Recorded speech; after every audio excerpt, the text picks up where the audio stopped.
শিশির জন্ম থেকেই শান্ত, মননশীল এবং সৃজনশীল ছিল। ছোটবেলা থেকে সে তার পরিবার ও বন্ধুবান্ধবের ভালোবাসা ও সহানুভূতির মাঝে বেড়ে উঠেছিল। কিন্তু জীবনের এক নতুন অধ্যায় তার সামনে অপেক্ষা করছিল, বিয়ের দিন। এই দিনটি শুধু তার জীবনের একটি অনুষ্ঠানের তুলনায় অনেক বড়, বরং পরিবারের প্রতিটি সদস্যের হৃদয়ে এক বিশেষ ছাপ রেখে যাবে। শিশিরের পরিবারে সবসময় ঐক্যবদ্ধতার ছোঁয়া ছিল। তার মা, শ্রীমতী সুমিত্রা, বিয়ের আয়োজন নিয়ে দিনরাত ব্যস্ত থাকতেন। ছোটবেলা থেকে শিশিরের মা তার স্বপ্ন দেখতেন যে একদিন তার কনাকান্ধার মতো শিশিরও একটি সুন্দর, রোমান্টিক বিয়ে করবে। এখন সেই স্বপ্ন পূরণের সময় ছিল। শিশিরের বিয়ের সিদ্ধান্তটি নেওয়া হলে পরিবারে একটি নতুন উচ্ছ্বাসের সুর বেজে উঠল।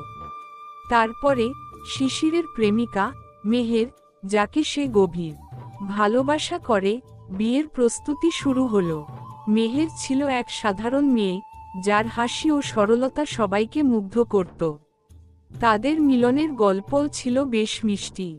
কলেজের দিন থেকে দুজনের মধ্যে একটি সজীব বন্ধন তৈরি হয়েছিল, যা ধীরে ধীরে প্রেমে পরিণত হয়।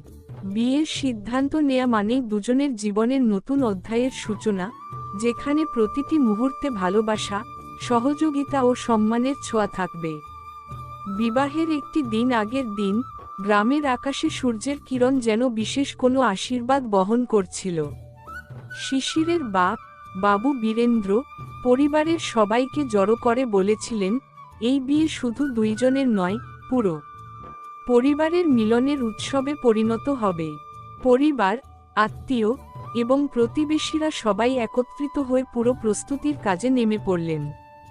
ঘরের প্রতিটি কোণে নান্দনিক সাজসজ্জা, ফুলের মালা এবং রঙিন ঝলমলে আলোর ছটা। মেহেরের দিদিমা, যিনি বহুদিন ধরে বিয়ের আয়োজন করতেন, সেই অভিজ্ঞতার ছোঁয়া নিয়ে পুরো পরিবেশকে অতুলনীয় করে তুলেছিলেন। বিভিন্ন রকমের রান্নার সুবাস ঘর ঘরে ছড়িয়ে পড়ে সবাই মিলে একে অপরকে সাহায্য করার মধ্যে নিজেদের মধ্যে এক গভীর বন্ধুত্ব এবং স্নেহের সম্পর্ক অনুভব করছিল। বিয়ের দিন সকালে শিশির আর মেহের দুজনেই বিশেষ সাজে নিজেকে সজ্জিত করলেন। শিশিরের পোশাক ছিল ঐতিহ্যের ছোঁয়া নিয়ে আধুনিকতার মিশ্রণ, ধূসর এবং সোনালী রঙের একটি সাজ যা তার শান্ত চরিত্রকে প্রতিফলিত করত। মেহেরের সাজ ছিল নিঃসন্দেহে মুগ্ধকর, সাদা সিল্কের লেহেঙ্গা, হাতে কারুকাজ করা জুয়েলারি, আর মুখে একটি কোমল হাসি। বিয়ের মণ্ডপ সাজানো ছিল গ্রামের সবচেয়ে শোভন স্থানে, একটি বড় বটগাছের তলে, যেখানে প্রকৃতির নিজস্ব সৌন্দর্য পরিবেশকে অর্ধেক করে রেখেছিল। মণ্ডপের চারপাশে প্রাকৃতিক ফুলের সাজ, দ্বীপের জ্বালানি আর পাখিদের মধুর কিচিরমিচির মিলিত হচ্ছিল। অতিথিরা এসে বসতে বসতে নানা প্রকারের হাসি ও কথোপকথনে দিনটি যেন আনন্দে ভরে উঠল। বিবাহের মূল অনুষ্ঠানে পুরোহিতের মুখরিত বাণী এবং পরিবারের প্রাচীন রীতি অনুসরণ করে শিশির ও মেহের একে অপরের হাতে হাত রেখে আত্মার বন্ধনে আবদ্ধ হলেন। এই মুহূর্তটি শুধু দুইজনের জন্য নয়, বরং দুই পরিবারের মিলনের প্রতীক হিসেবে সকলের মনে চিরস্মরণীয় হয়ে রইল। বিবাহের পরের সময়সূচিতে ছিল নানা ঐতিহ্যবাহী অনুষ্ঠান, যেমন হলদা, গায়ে-পা আর বিরনি। হলদা অনুষ্ঠানে শিশির ও মেহেরের দেহে হলদার রং লাগানো হলো, যা তাদের জীবনের নতুন সূচনার প্রতীক। এই অনুষ্ঠানে গ্রামের পুরনো গীত সঙ্গীত ও নাচ গান যেন প্রকৃতির সাথে ছন্দ মিলিয়ে গেয়ে উঠছিল। একদিকে পরিবারের বয়স্ক সদস্যরা সেই পুরনো দিনের কথা স্মরণ করে গল্প করছিলেন, আর তরুণ প্রজন্ম তাদের গল্প শুনে অনুপ্রাণিত হচ্ছিল। শিশুদের খেলাধুলার মধ্যে সবাই আনন্দের ঢেউয়ে ভেসে উঠছিল। প্রতিটি মুহূর্তে ছিল প্রেম, আনন্দ ও আত্মিক সমবায়ের ছোঁয়া। বিবাহের আনন্দঘন পরিবেশে amidst the celebration, শিশির ও মেহেরের মাঝে এক ছোট্ট বিরতি নেয়ার মুহূর্ত আসে। এই বিরতিতে তারা একে অপরের চোখে চোখ রেখে জীবনভর সঙ্গী হতে প্রতিজ্ঞা করেন। শিশির বললেন, মেহের, তোমার সাথে কাটানো প্রতিটি মুহূর্ত আমার জীবনের সেরা মুহূর্ত। মেহের স্নিগ্ধ হাসি দিয়ে উত্তর দিলেন, শিশির, তোমার হাত ধরে আমি যেন জীবনের সমস্ত বাধা অতিক্রম করতে পারি। এই একান্ত মুহূর্তে বন্ধু-বান্ধব, আত্মীয়-স্বজন তাদের পাশে থেকে ভালোবাসা ও আশীর্বাদ জানান।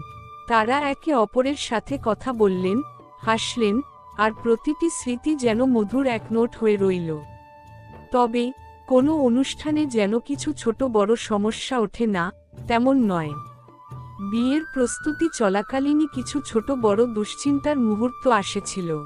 একদিকে মণ্ডপ সাজানোর সময় কিছু দুর্ঘটনা ঘটে যায়, কিছু ফুল ভেঙে পড়ে, কিছু আলোর ঝলক হারিয়ে যায়। তবে পরিবারের সবাই একসাথে ওই সমস্যা মোকাবেলা করে, হাসিমুখে সমস্যাগুলো সমাধান করে।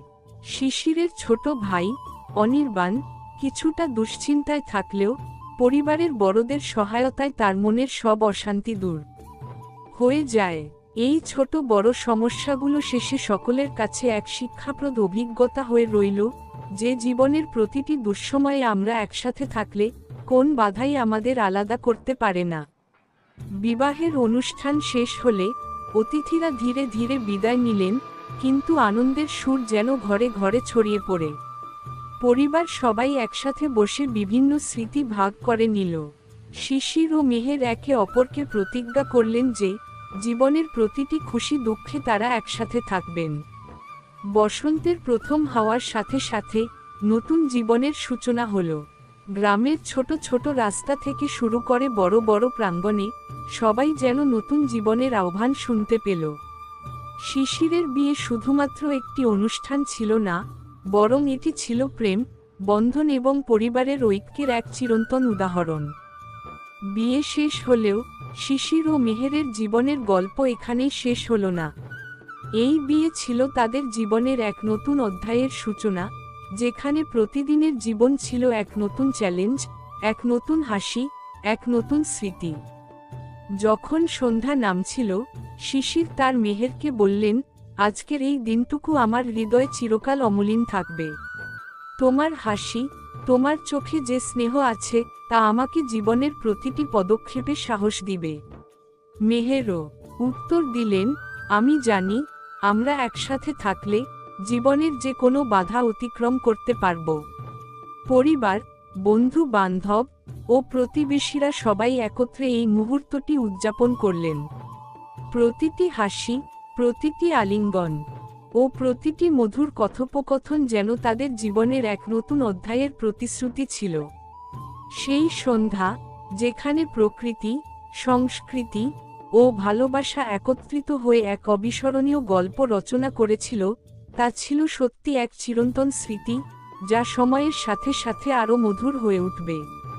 শিশিরের বিয়ে শুধু একটি অনুষ্ঠানের নাম নয়, বরং এটি ছিল জীবনের এক নতুন অধ্যায়ের সূচনা, যেখানে ভালোবাসা, সম্মান ও পারিবারিক ঐক্যের সুর একে অপরের সাথে মিশে একটি অনন্য সুর তৈরি করেছিল। এই গল্পটি শুধু শিশুদের নয়, বড়দেরও মনে করিয়ে দেয় যে জীবনের প্রতিটি মুহূর্তে ভালোবাসা এবং একতা থাকলে আমরা যে কোনো বাধা অতিক্রম করতে পারি।